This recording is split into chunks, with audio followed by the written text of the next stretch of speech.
네, 지난 한 주간 집중호우로 인해서 전국적으로 많은 피해를 입었습니다. 우리 영주 지역도 피해가 심각한데요. 산사태로 인해서 집이 무너진 곳도 있고 또 집이 침수가 되고 도로가 유실되고 논밭이 진흙으로 또 되어서 농작물을 또 망치게 되었던 곳도 있습니다. 이러한 상황들을 겪게 되면 마음이 괴롭고 또 밤에 잠이 오질 않게 됩니다. 우리 인생 가운데는 뜻하지 않은 일들이 찾아오게 됩니다.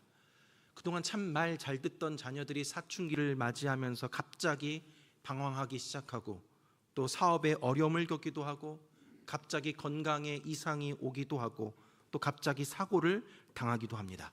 이런 저런 상황을 만나게 되면 그저 눈물과 한숨만이 남게 됩니다. 오늘 본문에도 처참한 상황 속에 있는 인물이 있습니다. 바로 예레미야입니다. 이번 주간의 공동체 성경 읽기 본문이 예레미야서와 예레미야 애가서입니다. 오늘은 예레미야 애가서 말씀을 통해 함께 은혜 나누도록 하겠습니다. 예레미야 선지자의 별명이 있습니다. 바로 눈물의 선지자입니다. 왜 이런 별명이 붙여졌을까요? 예레미야는 유다의 요시야, 여호와스, 여호야김, 여호야긴 왕을 거쳐서 유다의 마지막 왕 시드기야 왕까지 약 40년간 사역을 하였습니다. 그 40년의 사역 가운데 하나님의 백성인 유다가 하나님을 떠난 삶을 계속해서 살게 되면 망할 것이다 라고 눈물로 예언을 하였습니다.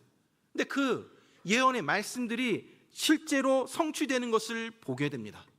모든 성과 마을들이 바벨론에 의해서 불에 타 없어지게 되고 또 수많은 백성들이 죽임을 당하거나 포로로 끌려가는 절망적인 상황을 경험하고 있었습니다. 물론 예레미야는 이 모든 것들이 하나님의 심판이라는 것을 너무나도 잘 알고 있었습니다. 직접 하나님으로부터 들었기 때문입니다. 그럼에도 불구하고 자신의 조국, 특히 하나님이 택하신 곳 예루살렘이 초토화되고 수많은 사람들이 잔인하게 죽임을 당하며 거룩한 하나님의 성전이 회파되고 또 약탈당하는 또 모습들을 보면서 예레미야는 아주 심한 허탈감에 빠졌습니다.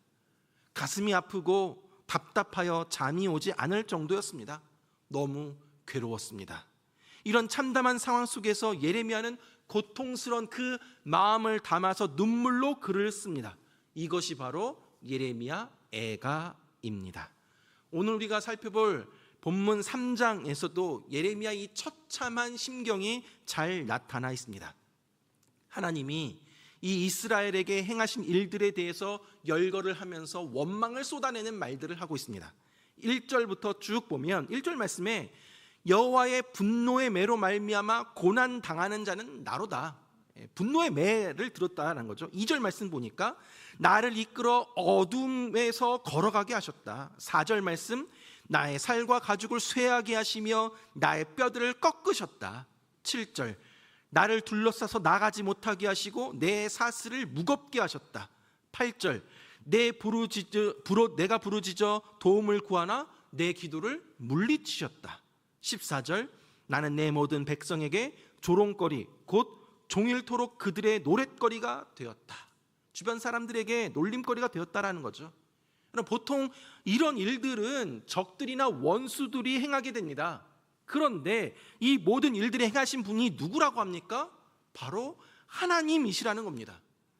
아니 도대체 어떻게 하나님께서 사랑하시는 당신의 자녀를 손수 이렇게 고난으로 몰고 가실 수가 있는 것인가? 예레미야는 지금 하나님이 이런 일들을 행하신 것이 믿어지지가 않았습니다. 영화 해바라기라는 영화에서 주인공 오태식이 남긴 명대사가 있는데 꼭 그렇게 다 가져가야만 속이 후련했냐라는 대사가 있습니다. 예레미야도 그랬습니다. 하나님 꼭 이렇게 하셔야만 했습니까? 꼭 이렇게까지 하셔야만 합니까? 라고 외칩니다. 지금 이 최악의 상황이 전부 다 하나님 때문이라고 하면서 하나님을 원망하고 있습니다. 그러면서 18절 말씀에 보니까 스스로 이르기를 나의 힘과 여호와께 대한 내 소망이 끊어졌다 하였도다 라고 됩니다. 이제는 하나님께 두었던 그 희망이 다 사라졌다라고 탄식을 합니다. 하나님의 부르심을 받아서 말씀에 철저히 순종하는 선지자였던 예레미야도 이러한 엄청난 고통과 비극 앞에서 하나님 앞에 원망과 불평을 쏟아놓고 있습니다. 그리고 이러한 원망의 마음이 그에게 낙심하는 마음을 가져다 주게 됩니다. 19절에서 20절 말씀 보니까 내 고초와 재난 곧 쑥과 담즙을 기억하소서. 내 마음이 그것을 기억하고 내가 낙심이 되오니. 예레미야는 쓰고 쓴 그 고통과 재난을 결코 잊지 못하고 확실히 기억한다라고 말합니다. 자기 조국에서 일어난 일들이 너무나도 생생하게 기억이 나서 잠시도 잊을 수가 없습니다. 눈을 감아도 그 생각이 떠나지가 않습니다. 그 모든 것을 기억하니까 그 결과로 낙심이 찾아오게 됩니다 라고 말하고 있습니다. 내 생각, 내 고민, 내 아픔, 내 쓴뿌리가 내 안에 가득하면 우리는 그것의 지배를 받습니다. 생각하는 주체는 나이지만 잘못된 생각에 끌려가게 되면 내 영혼을 죽이는 곳까지 이르게 되는 것입니다. 이처럼 예레미야는 완전히 낙심에 빠지고 소망이 전혀 없는 상황이었습니다. 그런데 놀랍게도 예레미야가 갑자기 소망을 갖게 됩니다. 분명히 20절에 보면 분명히 자신이 고난을 기억하고 낙심한다라고 했습니다. 그런데 21절에서는 뭐라고 고백합니까? 21절 말씀 보니까 이것을 내가 내 마음에 담아 두었더니 그것이 오히려 나의 소망이 되었사오문 이라고 이야기합니다. 예레미야는 자신이 처한 상황과 유다에 임한 끔찍한 사건들을 기억하니까 낙심이 되었는데 그 모든 것을 내가 내 마음에 담아 두었더니, 즉 곰곰이 그 의미를 생각해 보았더니 어떻게 됩니까? 그것이 오히려 나의 소망이 되었다라고 고백을 합니다. 예루살렘에 일어난 이런 비참한 일들과 현재의 상황만 기억을 하면 낙심하고 낙담할 수밖에 없습니다. 왜 하나님이 우리에게 이러한 일들을 허락하셨는가? 어떻게 하나님이 우리에게 이러실 수가 있는가? 하고 묻는 데서 그친다면 마음이 답답하고 화가 나고 하나님이 원망스럽게 느껴질 수밖에 없습니다. 그러나 예레미야는 거기에서 한 걸음 더 나아갔습니다. 지금 이 상황이 무슨 뜻인가를 물으며 하나님이 이렇게까지 하신 데에는 분명한 선한 뜻이 있을 것이라고 마음에 담아두었습니다. 곰곰이 그 의미를 생각하는 데까지 나아갔다라는 것입니다. 그랬더니 무엇을 깨닫게 됩니까? 22절, 23절 말씀 보니까 여호와의 인자와 긍휼이 무궁하심으로 우리가 진멸되지 아니함이니이다. 이것들이 아침마다 새로우니 주의 성실하심이 크시도소이다. 아멘. 예레미야는 먼저 하나님의 인자하심을 깨닫습니다. 여기서 인자라는 것은 히브리어로 헤세드입니다. 많이 우리가 언급되었던 것이죠. 하나님의 변치 않는 사랑을 뜻합니다. 인간은 무너지고 넘어지지만 끝까지 사랑으로 붙들어 주시는 하나님을 나타냅니다. 아무런 조건 없이 무조건 사랑을 부어주시는 하나님, 이것이 바로 하나님의 인자심이요 자비하심인 것입니다. 조건을 초월한 하나님의 그 헤세드의 사랑이 있기에, 그분의 그 영원한 사랑과 인자심이 있기에 우리는 부족한 모습 가운데서도 소망을 품고 살아갈 수 있는 것입니다. 또한 예레미야는 하나님의 긍휼하심을 깨달았습니다. 긍휼이라는 단어는 히브리어로 라함입니다. 그 뜻은 불쌍히 여기다입니다. 이는 사랑하는 영혼을 위해 심장이 찢어지는 아픔을 표현하는 단어입니다.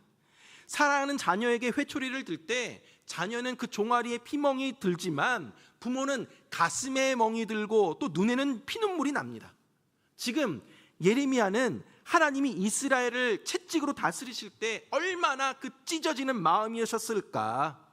그럼 제발 정신 차고 돌아오라고, 고난을 통해서 하나님 앞으로 나오게 하려는 그 하나님의 마음, 하나님의 긍휼하심을 깨달았던 것입니다. 마지막으로 예레미야는 하나님의 성실하심을 깨달았습니다. 여기서 우리가 주목해 볼 만한 단어가 무궁하다와 성실하다라는 말입니다. 무궁하다라는 말은 공간이나 시간이 끝이 없다라는 의미를 담고 있고, 성실하다라는 말은 정성스럽고 참되다라는 의미를 담고 있습니다. 즉 이스라엘 백성들을 향한 하나님의 사랑의 마음이 시 공간을 초월하여서 언제나 지극정성으로 한이 없이 지속된다라는 것입니다. 또한 인자하시고 긍휼하신 하나님, 당신의 백성과 자녀를 향해서 무한한 사랑과 은혜를 부어주시는 그 하나님은 영원히 변치 않고 일관되게 하나님의 백성과 자녀들을 향하여서 인자와 긍휼의 사랑을 부어주고 계시다라는 사실입니다. 사랑하는 여러분, 예레미야는 하나님의 인자하심과 긍휼하심과 또 성실하심이 크다라는 것들을 다시금 깨닫게 되었습니다. 지금 예레미야가 처한 상황은 똑같습니다. 아침마다 일어나 봐도 상황은 똑같습니다. 변하지가 않습니다. 여전히 미래가 보이지 않는 답답한 상황입니다. 그러나 이전에는 무서운 현실을 직면하기가 두려워서 눈을 뜨기가 싫었던 아침이었지만, 이제는 주님의 그 인자와 긍휼이 아침마다 새롭고 주님의 그 성실하심이 크다라고 고백할 수 있게 되었다라고 하고 있습니다. 그리고 그 결과 하나님 안에서의 소망을 다시 가지게 된 것입니다. 낙심에 빠졌던 예레미야가 다시 눈을 뜨고 새로운 소망을 발견했습니다. 예레미야는 확신 가운데 믿음의 선언을 이렇게 합니다. 24절에서 26절까지 말씀 보니까, 내 심령에 이르기를 여호와는 나의 기업이시니 그러므로 내가 그를 바라리라 하도다. 기다리는 자들에게나 구하는 영혼들에게 여호와는 선하시도다. 사람이 여호와의 구원을 바라고 잠잠히 기다림이 좋도다. 예레미야가 지금 무엇이라고 고백을 합니까? 주님은 내가 가진 모든 것이기에 주님께 나의 소망을 두고 그분을 기다릴 것이다. 주님은 주님 안에서 소망을 가지고 기다리며 찾는 사람들에게 복을 내려주신다. 주님께서 구원하여 주시기를 참고 기다리는 것이 좋다라는 것입니다. 지금 예레미야 선지자는 말할 수 없을 정도로 큰 고난을 경험하고 있습니다. 자기 조국을 잃어버리고 자기 고향과 삶의 터전을 잃어버렸습니다. 재산도 친구도 형제도 모두 잃어버렸습니다. 그러나 이러한 고통의 상황 속에서도 가만히 기도해 보니까 하나님은 여전히 그와 함께 하셨습니다. 전지전능하시며 사랑과 은혜가 풍성하신 하나님께서 여전히 그와 함께하고 있었습니다. 그래서 그 절망 가운데서도 하나님을 바라보겠다라고 고백할 수 있었던 것입니다. 예레미야는 비참한 현실 속에서도 주님의 사랑과 자비를 깨닫고 소망을 가지게 되었습니다. 그래서 32절 33절에서는 이렇게 고백을 합니다. 32절 33절 말씀 보니까, 그가 비록 근심하게 하시나 그의 풍부한 인자하심에 따라 긍휼히 여길 것임이라. 주께서 인생으로 고생하게 하시며 근심하게 하심은 본심이 아니시로다. 하나님은 우리의 죄 때문에 우리를 근심할 수밖에 없는 자리에 두셨으나 그것이 그분의 본 마음이 아니다라는 것입니다. 죄를 지었으니 하나님께로부터 징계를 받는 것이 당연합니다. 그런데 예레미야 선지자는 이것이 당연한 징계라고 인정하는 동시에 징계를 내리시는 하나님의 마음을 헤아렸습니다. 이것은 그분의 본심이 아니다. 우리가 비록 우리의 잘못으로 인해서 고난당하고 어려움 당하고 눈물 흘리고 아픔을 당하고 있지만, 그래서 지금 징계를 받지만 그것이 우리를 향한 우리 하나님의 본심은 아니었다. 우리의 죄악 때문에 하나님이 징계를 내리셨지만 그럼에도 불구하고 우리를 포기하지 아니하시고 사랑과 애정으로 다시 바라봐 주신다 라는 이 사실을 예레미야 선지자는 알았던 것입니다. 사랑하는 여러분, 어떻게 예레미야가 이러한 마음의 변화가 생기게 되었습니까? 어떻게 이런 일이 일어나게 되었습니까? 다시 한번 21절 말씀을 보십시오. 21절 말씀 보니까, 이것을 내가 내 마음에 담아두었더니 그것이 오히려 나의 소망이 되었사옴은. 예레미야는 이것을 내가 내 마음에 담아두었다 라고 합니다. 마음속으로 깊이 생각한 것입니다. 바로 이것입니다. 예레미야는 마음속으로 아주 깊이 생각하고 고민하고 묵상하였습니다.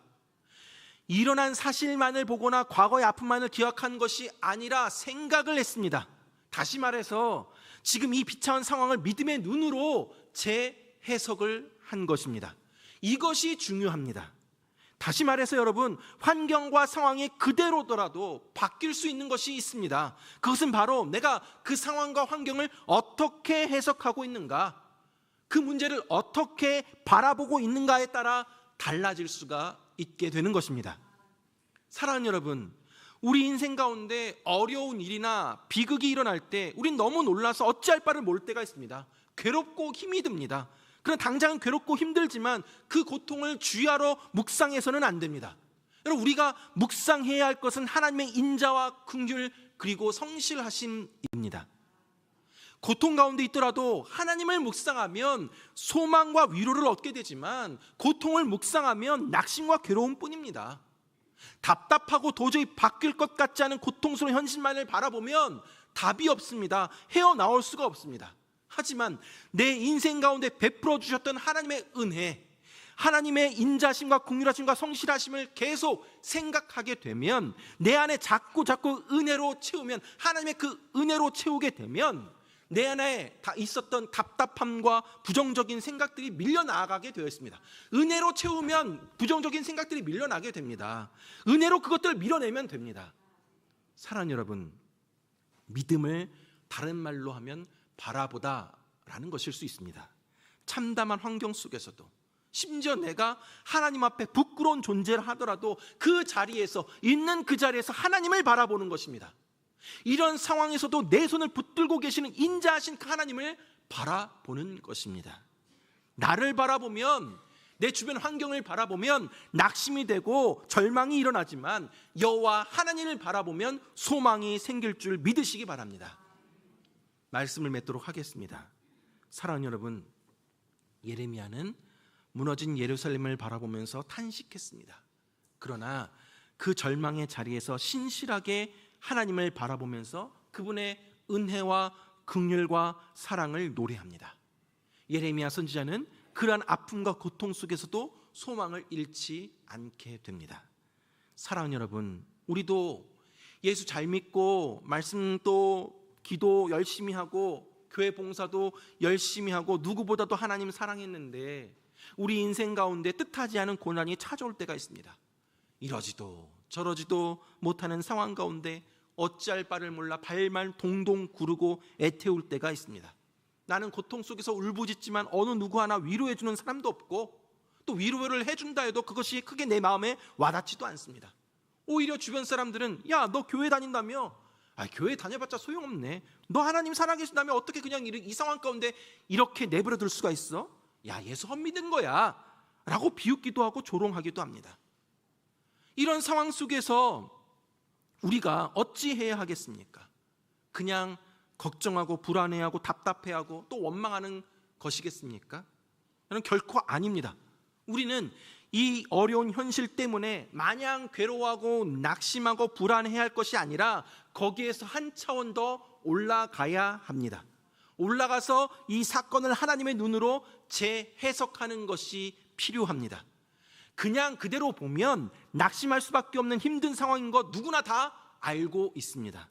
그런데 지금 벌어지는 일들을 마음에 담아두고 깊이 묵상하며 하나님의 눈으로 재해석을 해서 그 안에 숨어있는 하나님의 뜻을 찾아내는 것, 그것이 바로 지금 우리가 해야 할 일입니다. 이것이 전부가 아니다. 여기에는 분명히 하나님의 뜻이 있다. 하나님께서 분명히 뭔가를 우리에게 말씀하시기를 원하신다 라는 사실을 우리는 깨달아야 합니다. 미국의 토마스 오베다이아 치솜이라는 사람이 있는데, 그 사람은 가난한 가정에서 태어나 독학으로 공부를 해서 교사가 되었습니다. 그런데 건강이 악화가 되어서 교사직을 내려놓게 되었습니다. 몸이 아파 쉬고 있다가 27살에 예수님 영접하고 또 신학을 공부해서 목사가 되었습니다. 하지만 계속해서 건강이 좋지 않아 목회를 시작하고 1년 만에 내려놓게 되었습니다. 이제 나는 앞으로 어떻게 살아야 하나? 시리에 빠져있던 어느 날 성경을 읽다가 오늘 본문 말씀이었던 예레미야애가 3장 22절 23절 말씀, 여호와의 인자와 긍휼이 무궁하심으로 우리가 진멸되지 아니함이니이다.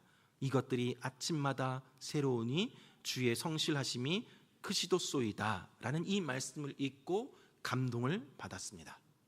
슬픔 중에 희망을 찾은 예레미야의 고백이 마치 자기 자신의 고백으로 다가오게 되었고, 건강이 악화가 되어서 힘든 처지에서도 날마다 새 힘을 주시는 하나님, 막막한 현실 가운데도 신실하게 지켜주시는 그 하나님을 고백하며 찬송시를 적었습니다.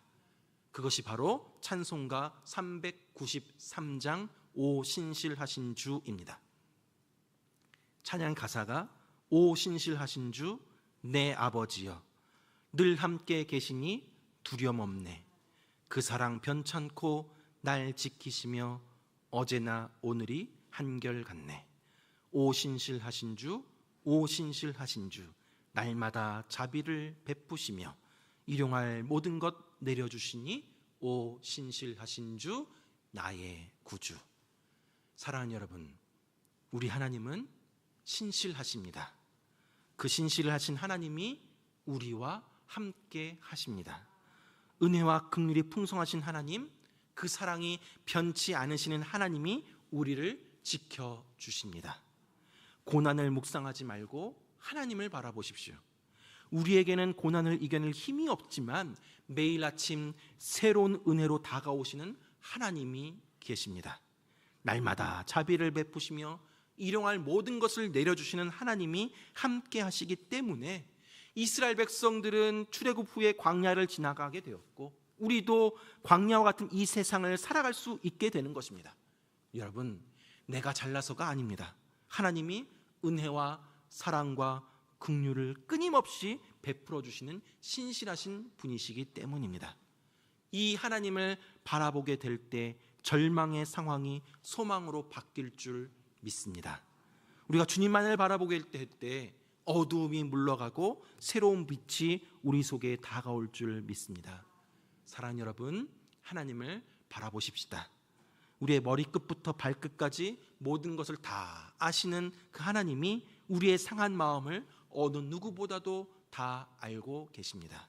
우리의 처한 그 안타까운 또 절박한 상황을 우리 하나님이 다 알고 계십니다. 그러면서 사랑하는 아들아, 사랑하는 내 딸아, 네가 많이 힘들구나, 고통스럽구나, 내가 다 안다. 너의 고통, 슬픔, 외로움 내가 다 안다. 걱정하지 마라. 내가 너와 함께 있단다. 힘내라. 이렇게 우리에게 위로해 주시며 힘내라고 격려해 주시며 우리를 향하여서 변함없는 인자와 자비하심으로 또 사랑으로 다가오시는 성실하신 그 하나님을 경험함으로 말미암아 새로운 소망을 가지고 다시 일어서는 저와 여러분들 되길 주님의 이름으로 축원합니다.